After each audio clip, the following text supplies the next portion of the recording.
Welcome to विद्यालय online tutorials. आज के सेशन में हम टाइम बेस्ड डेटा का लास्ट टाइप का क्वेश्चन करने वाले हैं।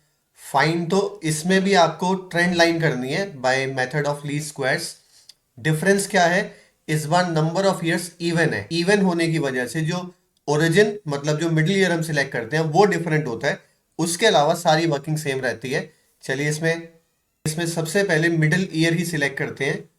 यहां पर आप देख सकते हैं कि नंबर ऑफ ईयर्स यहां पर 6 है, जो कि एक इवन वैल्यू है। इवन में बीच वाला नहीं बनता। जैसे यहां पर 6 टर्म्स हैं तो बिल्कुल बीच में कोई वैल्यू नहीं है। तो ऐसे में क्या करते हैं, जो दो मिडिल मोस्ट है, जैसे यहां पर दो मिडिल मोस्ट है 1998 एंड 1999, इनका एवरेज निकाल लेते हैं। इनका एवरेज मतलब sum of observations 1998 plus 1999 upon number of observations मतलब 2। तो सम अपॉन 2, इसकी जो एवरेज आती है उसको ये हम मिडिल ईयर या कह सकते हैं उसको ओरिजिन लेते हैं। तो ये बनेगा 1998.5। This is taken as origin. यही काम इसमें डिफरेंट है। उसमें नंबर ऑफ ईयर्स ऑड होने की वजह से सीधा सीधा मिडिल ईयर निकल जाता है, जो हमने इससे पिछले सेशन में डिस्कस भी किया था। यहां पर बिल्कुल बीच में कोई वैल्यू नहीं होती। तो जो दो मिडिल मोस्ट वैल्यूज हैं उनकी मैंने एवरेज निकाल दी। 98 और 99 की एवरेज निकाली तो आ गया 98.5। This is taken as origin. इसके आगे की वर्किंग देखें। अब टेबल में देखें, फर्स्ट कॉलम में और सेकंड कॉलम में ये जो एंट्रीज हैं ये तो पूरा क्वेश्चन ही था। थर्ड कॉलम में हम सबसे पहले x निकालते हैं। x होता है टी आई माइनस जो हमारा मिडिल ईयर या जो हमारा ओरिजिन है, जो कि इस क्वेश्चन में है 1998.5, जो अभी अभी हमने निकाला। हर एक एंट्री को, ईयर की हर एक एंट्री में से आपको ये माइनस करना है। तो 96 माइनस 98.5 आ जाएगा -2.5। ऐसे ही 97 माइनस 98.5 बनेगा -1.5।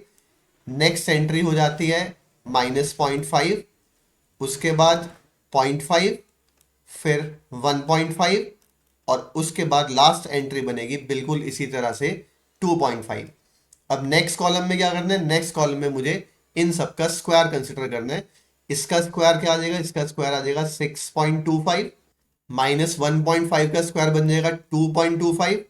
ऐसे ही सबका स्क्वायर करते जाएंगे। नेक्स्ट बन जाएगा 0.25, फिर से 0.25, फिर से 1.5 का स्क्वायर आ गया 2.25 और लास्ट एंट्री में 2.5 का स्क्वायर लेंगे तो 6.25। अब नेक्स्ट कॉलम फिल करते हैं। नेक्स्ट कॉलम में मुझे x इंटू वाई करना है। सेकेंड कॉलम की और थर्ड कॉलम की एंट्रीज को मल्टीप्लाई करना है। तो अब मल्टीप्लाई करके देखते हैं इस कॉलम की एंट्रीज क्या आएंगी। x इंटू वाई, साइन बाद में कंसिडर कर लेंगे। 2.5 इंटू 6.5, ये आ जाएगा 1625, तो मतलब 16.25।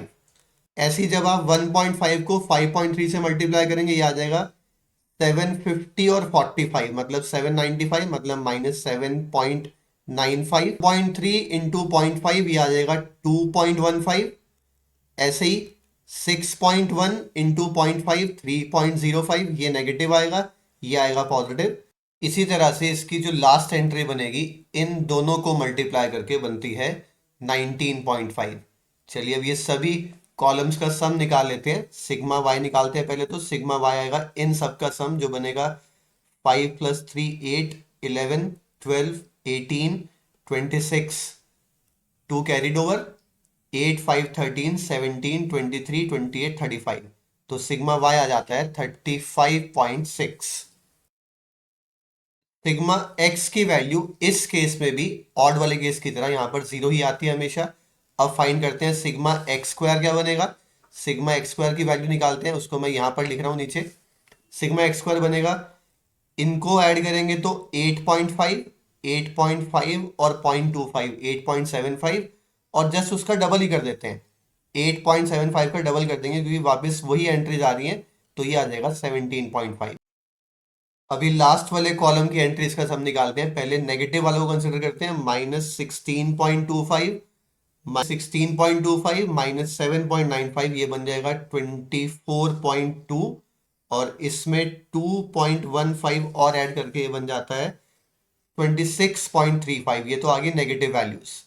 अब देखते हैं पॉजिटिव वैल्यूज का क्या सम आएगा।